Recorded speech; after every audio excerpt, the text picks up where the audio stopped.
Greek science did not suffer the suppression that occurred with the conversion of Constantine. The academies were not closed. The Hermetic knowledge was not repressed. Conversely, the empire was stronger and was able to repel the barbarian invasions of the 2nd to the 5th century. And mathematics, which had halted in our world at Diophantus, proceeded through his disciple Hypatia to develop a calculus by AD 370, so that the millennium of Christian stasis that occurred in our world did not occur in that world.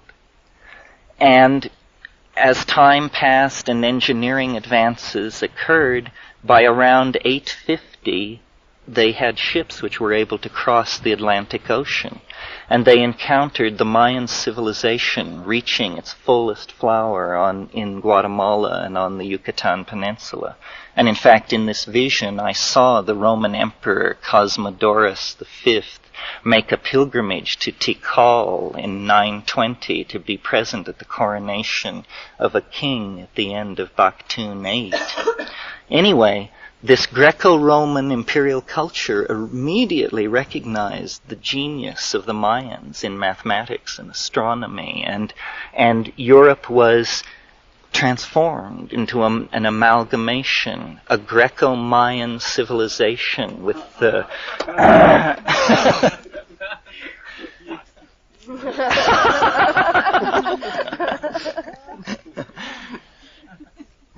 So let me see.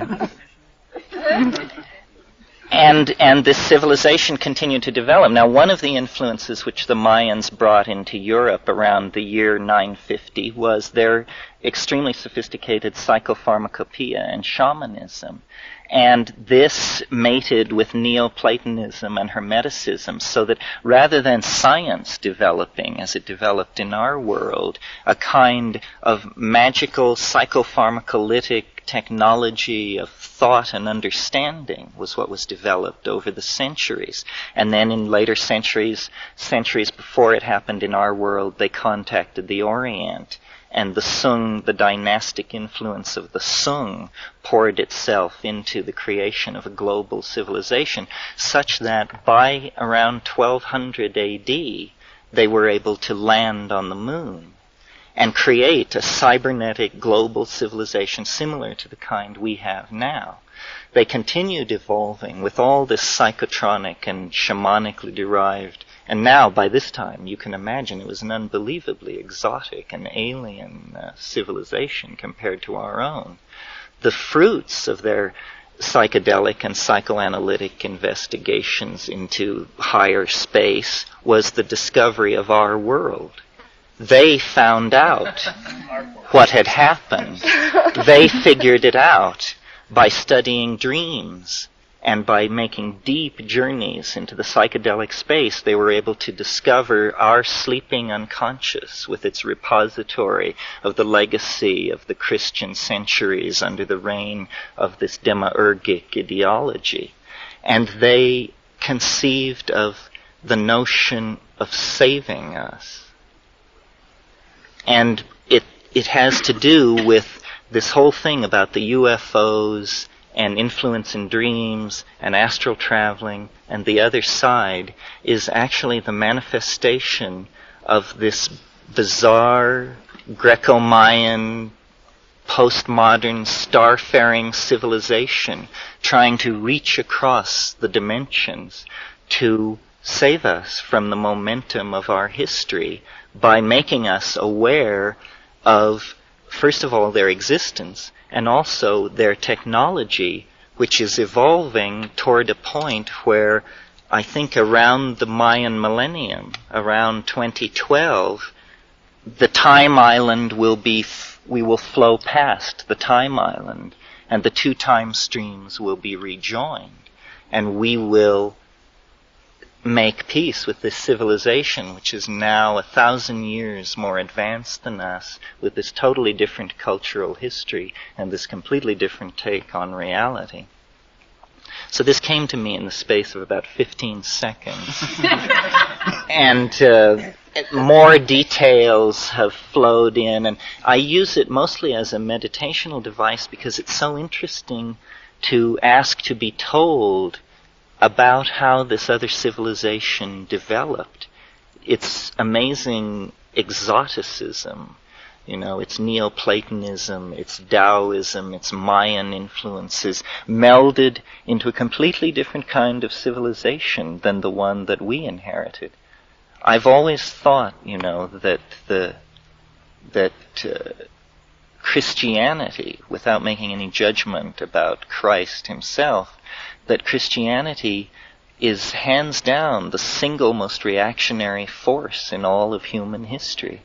And where would we be had that 1,200 years not been given over to this peculiar meditation, All the pieces were in place for the kind of civilization that I've outlined. It was just a coincidence. Kat does not endorse this idea. Or even encourage it. He only told it to me a couple of days ago in Apache Junction in a truck stop or something, and he didn't tell me it's the plot for a science fiction novel. He said, this is the truth. And then I said, let's get back to it being a good science fiction novel. Well, the thing is, it would, on our level, explain perhaps the questions you were asking earlier of why the teaching plants. Sure. Yeah. Another thing I was curious while you were talking about this is the physics of nowadays. It's like if you have an electron on one side of the universe and split it into two and separate them by the universe, they're still in communication with each other. So is that why, logically, you can bring the time island back together again? Yeah, this would be a quantum mechanical, super macrophysical Bell's theorem event, a kind of hyperdimensional vacuum fluctuation where the two worlds spring apart, sail along for a period, and then parity is conserved and they're rejoined. Well, this is interesting. I've had dreams that Yes. are parallel what you're Dreams describing are really here, like and that. it's very interesting that you bring this up. I've not heard of it before. And another thing I was curious is, like, this takes place in, this would be on a human experience level, what you're speaking of. Now, the plant kingdom, would they remain in connection between the species? We're free to have it any way we like. So it's how has Christianity possibly affected the evolution of plant species in this time stream, as opposed to the other? Have they gone on very How does our lack of, say, 100,000 or million species in the last 200 years that the other planet has, how does that affect the parity between the two? You mean, how does our destruction and contort... Exactly. Well, the part of the myth that I didn't tell you, which I will now tell you, was that naturally, they were developing and exploring technical options many hundreds of years ago, and they discovered the theoretics for nuclear fusion and fission, but they never used it until a few hundred years later. One of their great theoreticians, this was after they had discovered our time stream, made the prediction that the physics of atomic explosions were such that they would cross the time stream. And so they performed an experiment by detonating an atomic device in what is our year 1907. And this was the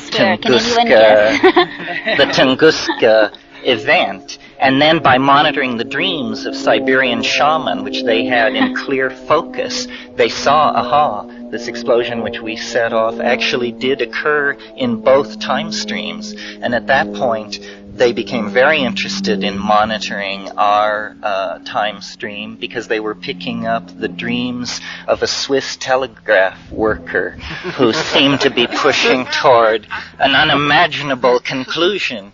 So now there is a certain amount of urgency, because if we explode our atomic stockpiles, it will wreck the place that they call homeworld. Uta. Yes. not self-preservation, because they now have starflight and encompass many systems, but preservation of homeworld, which on the other side is a vast botanical and ecological preserve from pole to pole. I mean, it's a sacred site of pilgrimage. It's the home of the species. It's the earth. And the notion that suddenly great parts of it will be blown apart by leakage from hyperspace of one of our atomic wars is impelling them now to attempt to open the doorway and rejoin the time streams, and we'll be allowed a few years inside the botanical park to acclimate, and then most people will ship off for the stars, I imagine. The British science fiction writer Ian Watson has a wonderful book called Chekhov's Journey, in which he talks about the Tunguska event, and his theory is that it was a catastrophic failure of a Soviet time travel experiment conducted shortly after the turn of the next century. Tough one to prove, right? Obviously. Why didn't we think of that?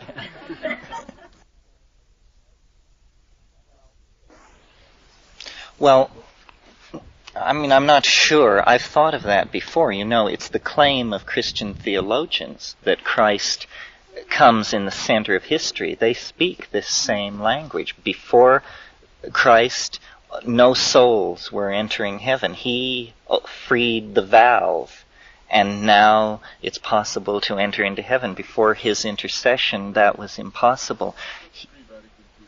You're right, but that's where I left them, was pre-Vatican II.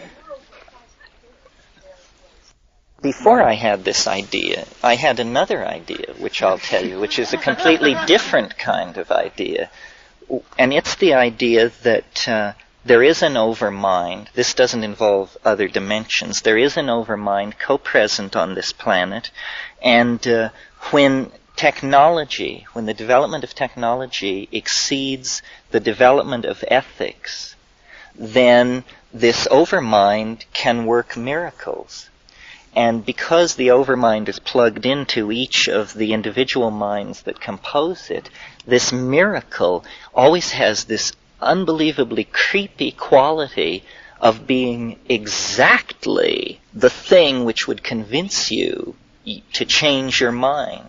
I mean, in other words, it's like it reads you so perfectly that it's able to present the one situation which you cannot refuse. So in the case of Rome, it was that, Rome was a pigsty. Pasternak called it a bargain basement on 2 floors. It ran on slavery, and it ran on brutality and captive populations and an outrageous garrisoning of military power in foreign lands. And people like Diophantus, this mathematician I mentioned, and hero of Alexandria, these people were on the brink of the calculus and the steam engine. So the overmind, seeing that and seeing their appalling ethical state, sent the miraculous personage of Christ, who, in a world where information could not move faster than a horse's gallop, this religion within 60 years was beating at the gates of Rome itself. It was like a fire, just burned through the empire and changed everything and halted technical advance, and everything stopped. Now, I created this idea in an effort to explain the UFOs, because, the new theory of UFOs, or the new school of UFOs, says we've been wrong to ask what are they. That has not been fruitful. What we should be doing is asking what are they doing.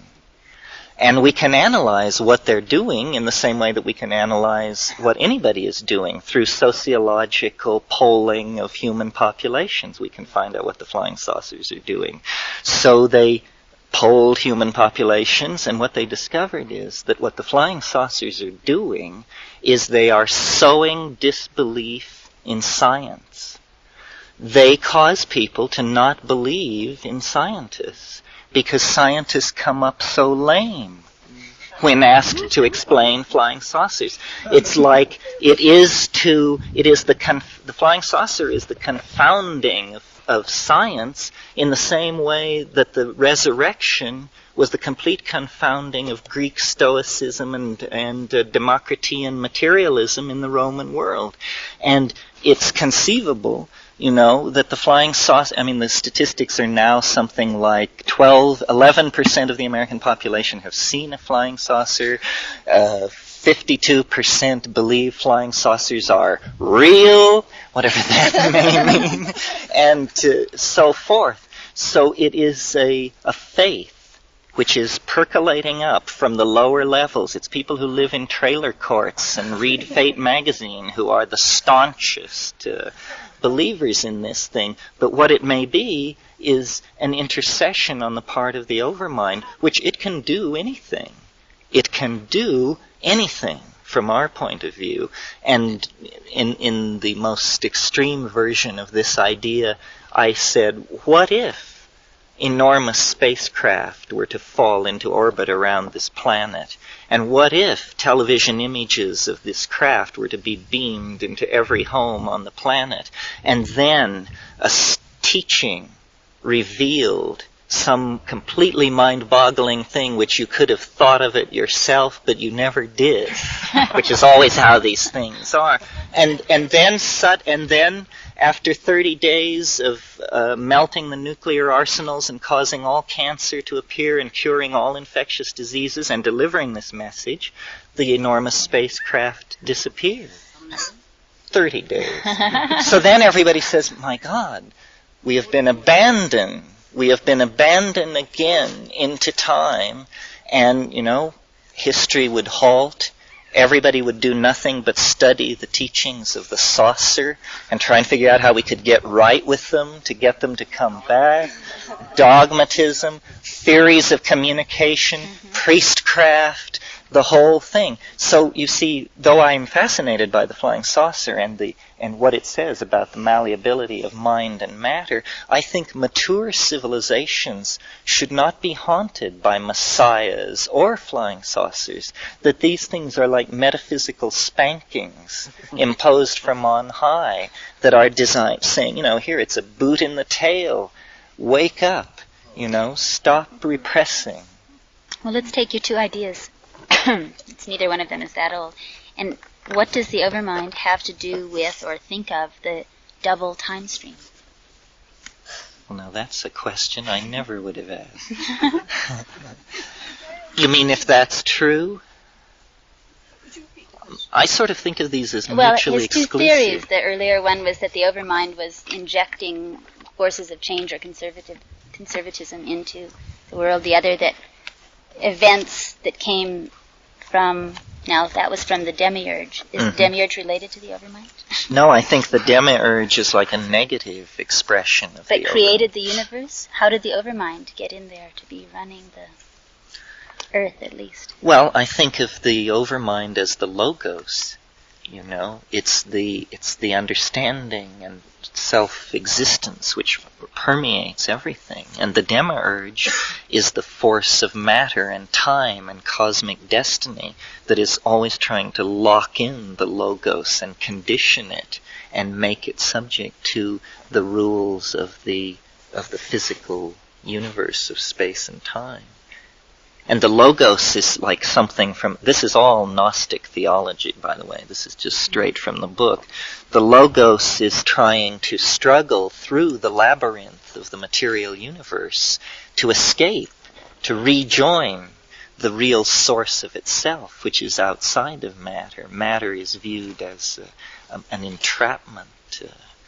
If any of you have read the late works of Philip K. Dick, he was probing in these areas. He was a genius. His book, Velas, is pure exegesis of his internal unravelment of what was going on. And he believed, his take on it was, he believed that from AD 69 until 1948, no time had actually passed, and that we were living in apostolic time. and that the crucifixion lay only 75 years in the past, and that the Demiurge had inserted a false history. And the Nag Hammadi manuscripts, he believed, were actually the Logos as printed letters, and that when the Nag Hammadi manuscripts were deciphered, it was like this informational creature would come alive and again be present on the earth, that the Logos, beginning in 1948, was beginning to infuse everything, and that shortly it would dissolve the illusion of the intervening 1860 years, or whatever it was, and then we would realize that the prophecy would be fulfilled and that the last days were upon us. That's right. That's right. He didn't get around to the Antichrist, to his credit, probably. Have to distinguish between Christ, the person, the teacher, and this thing called the Christos, which is this archetype of such power and force that immediately people of ill intent could get lined up behind it and impose their will. Yeah, sell love and sell forgiveness, and what a scam. And the Christos is the thing. History is ruled by the archetypes which people can generate. I mean, most people are very ordinary. I mean, your Mick Jaggers and your Henry Kissingers, they're very ordinary people, but they are able to project an archetype, and that is the thing which sets them apart. And when that reaches the kind of super intense focus that you get in a Mohammed or a Christ, well then, history is just putty in the hands of the force, not the person. The person is usually martyred in some horrible way, but the archetype draws energy to itself, and we don't understand how this process works. If there ever is developed by benevolent or malevolent forces a science of social control, it will be a science of knowing how to project archetypes, and different archetypes apparently are suitable to different times. I mean, you could almost posit an astrological theory of archetypes, but it's something about how, what's appropriate for the 1st century AD is not appropriate for the 15th. But when the archetype is appropriate, nothing can stop it. What the modern term for archetypes is paradigm, and we expect it not to be a person, not a messiah, but an idea which will save us all, and which then gives us certain affinities with mystical Judaism, where the messiah was expected in the form of an idea. And this is sort of our faith. We're messianic ideologues or something like that. Oh, I agree with you. I think ultimately all dualisms have to be dissolved in the notion that, there is one thing. I mean, that's the Platonic faith. The problem is all these secondary and tertiary operational levels where, we're trying to actually operate in a universe of scarcity, in a body which requires energy and all these things. This is really the central problem in Western thinking, I think, is the tension between dualism and unity and matter and spirit, and how do you handle it? I think, that we are spiritualizing matter.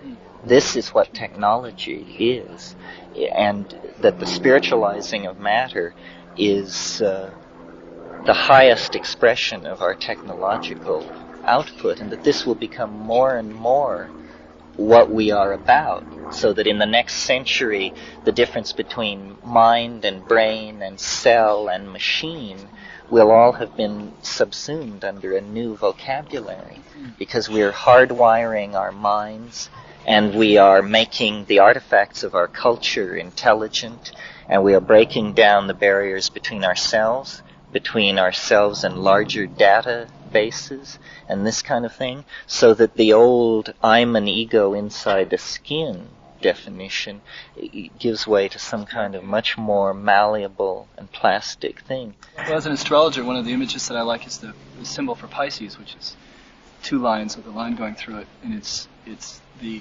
definition of relationship quality by opposition. It's polarity, it's right, wrong, good, bad, male, female, Russians, Americans. The Aquarian one, which is the two lines of waves over each other, is one of resonance, and it's one of dolphins jumping in the water together. It's one of people coming together and realizing, like how I resonate with you and what I have to give you and you have to give me, but you'll have something to give me that other people can't, and so on, and we need to swim together. And that breaks down all of the dualistic bonds that and I think we're right at that crux right at the moment, that place between Pisces and Aquarius, where we're kind of two worlds again, flipping from one side to the other of opposition, being torn from life and death, and seeing as the Christ, I feel, was that prototype, that template of light and spirit with matter coming together and saying, I can dance in this and I can leave it and I can come back into it. I have this power. It's my conscious, compassionate love that is just so unbounded that it gives me the opportunity to play in clay if I choose. Much of what I say is Alfred North Whitehead, his philosophy, and believe me, if you're looking around for a serious ontological foundation, you don't have to read Sanskrit. Alfred North Whitehead will serve very admirably. Science in the Modern World, Process and Reality. He was and remains the great psychedelic philosopher of the 20th century in the era of Bergson. You had another question. Well, yeah, I'm going to be 84 in the year 2012, and I'm wondering how best to manage my life so that I'll be ready for that concrescence. Well, I don't know. I think that the canyons of the Creode down which we are, as individuals are moving, those walls are getting higher and higher too. A lot of times when I had these intense contacts with the teaching entity, I would have an anxiety about what should I do? What is it for me to do? And it always said, nothing. Relax. Your function is to just, you'll be present where you're necessary. Oh. And I really, this isn't a fatalism, this is a kind of recognition of the dynamics of time that the thing is trying to teach, you see. It's trying to say that if you understand how process works, you will always understand where you are in any given process, and then you won't have anxiety about not occupying some other point in that process, But when I began having these ideas, the only way I could previously relate to the notion of the end of the world was that I had a head full of cartoons of bearded men in sandals carrying signs on street corners saying, repent, repent. And here was I, former Marxist, former this, former that, espousing these unimaginable things. But it's always good to do your homework. And I discovered there's a wonderful book called The Pursuit of the Millennium by Norman Cohn, in which he details the history of millenarianism. That's what this phenomenon is. The belief by a person or a group of people that the end of the world is about to occur. And it existed among the Jews of the post-exilic period. It's part of the phenomenon, or it's part of the social expectation that gave Christ his entree. The early patristic Christians lived in the imminent expectation of the end of the world. And then during the medieval period, the most utopian, prophetistic, millenarian movement before Marxism was Floraism, or the people who followed the teachings of Joaquin of Flora, who was wandering monk who predicted the end of the world. Let's see, I think for 1244, and he died in 1222. But his followers carried on, and the Pope had to send out armies to quell uprisings as people wanted to distribute the wealth because they felt the end of the world was upon, and why should anybody go to work, and this sort of thing. Similarly, in the year 1000, there was great expectation of Christ's imminent return. So this is a thing which the human mind, at least in its Western expression, seems to seek to do. Islam, too, has its apocalypses. 1967 wasn't bad. I mean, I thought it was happening. I thought we were months away from a new secular order for the ages. But my theory of history views these things not as evidence against such a thing occurring, but as evidence that it will occur, that these uprisings and outbreaks of irrational expectation of the millennium are in fact temporal reflections. They are catching the light on the temporal prism from the object at the end of history, which contains the apocalyptic scenario. It's very important to manage the apocalypse and the millennium. It's very important that people not confuse the cleansing flames of transcendence with the ability to use thermonuclear weapons against your ideological enemies. It's a very delicate matter because our mythologies and our fears run so deeply. But I think that it's an awareness of this potential, of the existence of this law of temporal compression. And of course institutions don't promote millenarianism because institutions want people to invest their money at low interest and long term and have the expectation that everything will carry on pretty much as it has.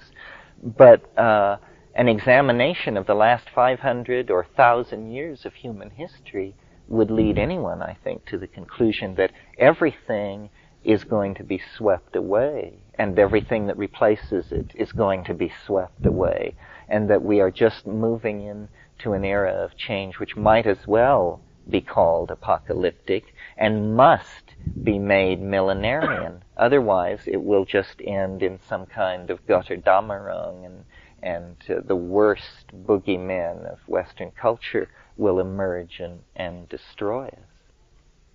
Yeah. I know how the wave all comes together and accelerates toward this transition point. I never call it the end, because then the beginning of a new series of many leveled waves is there, right? I mean, this is flux. That's right. I guess I believe in flux. And so the whole process is one wave. At that moment we begin another process. Sometimes you discuss that point as being the end of the universe, which you did a little while ago. And sometimes I feel like when everything is accelerated like it seems to have recently, and you're as close to a moment of transformation of some sort as we seem to be, you see great strides forward being made and great slips backwards being made all at the same time, right? It seems possible that the transformation will be not so fantastically physical as the end of the universe or turning inside out of the whatever this is, but actually just a sweep through, worldwide peace of mind. What if that occurred, And that's large enough to qualify, it seems to me, for the changeover in the wave. Yeah, I think the hardest thing to know is the nature of what this ultimate compression is. The scale. What it means. I mean, like one way I imagine it, and that's why I love to quote Joyce about man becomes dirigible. I imagine it as the day when your mind becomes your home. And all over the world people just realize that now their mind is their home. But this, you feel free to describe that as as the end of history or the end of the universe? Not the end of the universe, the end of history, because I think history is some kind of involvement with matter. It's a wrestling with the angel of matter, and the end of history is when you pin the angel of matter to the mat. And then you stand up and you say, I am the Adamic human being made of light, and you leave the realm of matter and return to some previously hidden dimension. Whitehead called these things epochs, these long periods of time, and he called transitions from one to the other a shift of epochs. Well, we've only been doing things like measuring the speed of light since 1910 or something like that. All the so-called constants of our physics are based on minuscule periods of actually monitoring these things to see if they are constants. And so I can imagine it as a shift in the laws of the universe that somehow cause consciousness to perceive itself more as it must truly be. And I'm always trying to find physical models for these transcendental hallucinations. And the one which fits this is a few years ago, this Scandinavian astronomer Hans Alfvén wrote a book called Worlds and Anti-Worlds. And in it he talked about what's called a vacuum fluctuation. A vacuum fluctuation is where suddenly, out of nothingness, there emerge a stream of particles. And they are equally particles and antiparticles. And they sail along for a period of time, and then they collide again, and each particle is destroyed by its antiparticle. And so what is called parity is conserved, meaning that when you add up all the charges, positive and negative, you get zero. So it's okay that this matter came from nothing and returned to nothing. This violates no laws as long as parity is conserved. But the interesting thing about this phenomenon, which is called a vacuum fluctuation, is that there seems in quantum mechanics no rule which would limit the size of such a phenomenon as this. So it's conceivable that our entire universe is an enormous vacuum fluctuation, and it's just, 10 high 72 particles have emerged from nothingness and are hurtling through space, and in another dimension, a parallel dimension, the anti-universe, which is the twin of this universe, is also hurtling through space, and at some point in future time, completely unpredictable from the state given within each universe, the two will collide, and and parity will be conserved, and all particles and antiparticles will disappear. However, the interesting thing is that photons, which is what light is composed of, do not have antiparticles. They're this one weird exception. So that when the universe collided with its antimatter twin, what would be left would be a universe made only of photons. And those photons would be in the configuration they were in the moment when the cosmic collapse of the state vector occurred.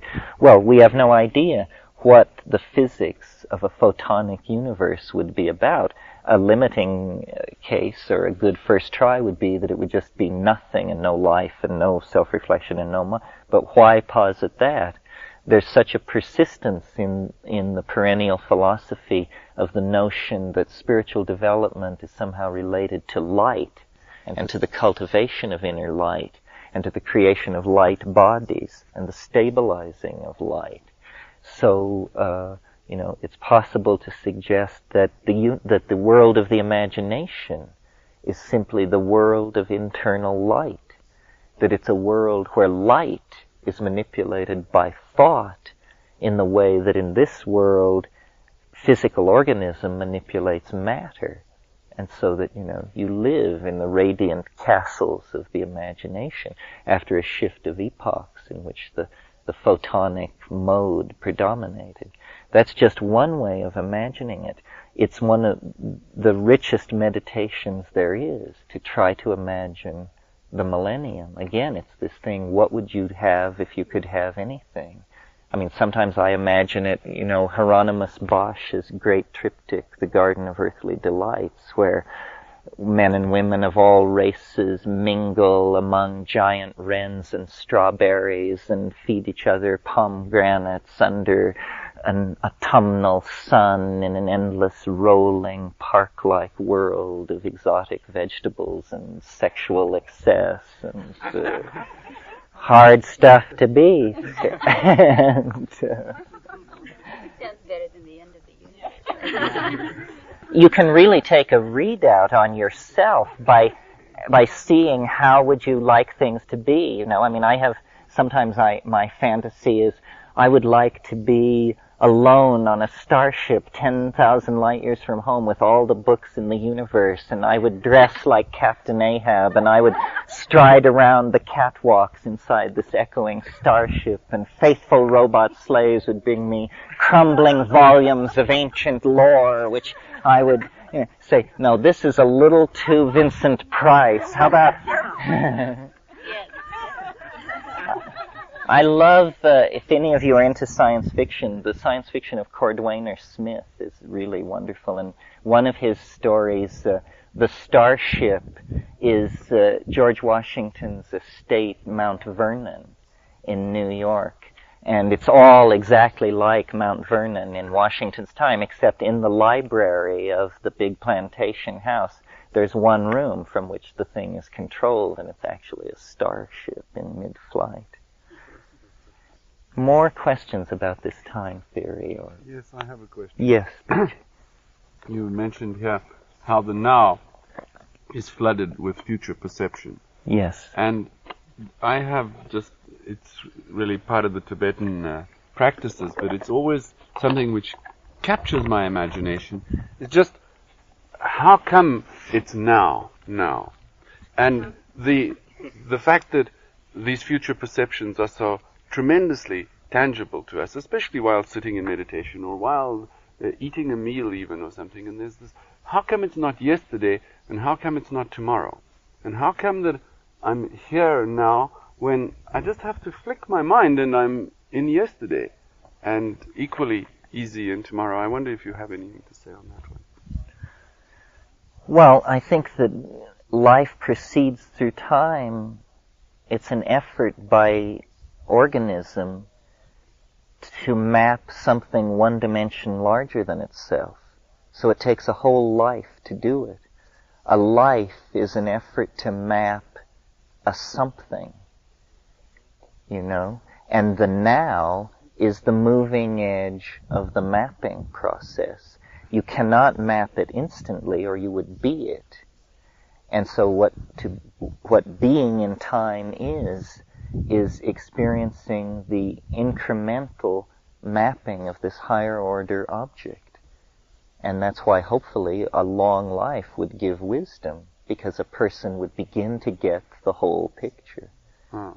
So the now is kind of like the edge of the pencil as it moves Yeah, over that's the what we ground. were trying to Yes, well, what did Plato say? That the present is the moving image of eternity.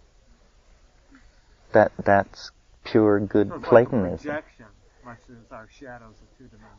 Well, you can think of it as you can think of the now as a kind of laser which is moving over a larger surface and illuminating it, scanning it. It's scanning something, and it takes it a while to scan it, and then at the end all the data is in place, and then you say, oh yes, I see now what the object of cognition was. And our faith is, and there's no reason to doubt it, that this is a great transcendent experience. This is the resolution, the peace that passeth understanding as you sink into death. It's just that we like to think that the psychedelic experience gives us a preview.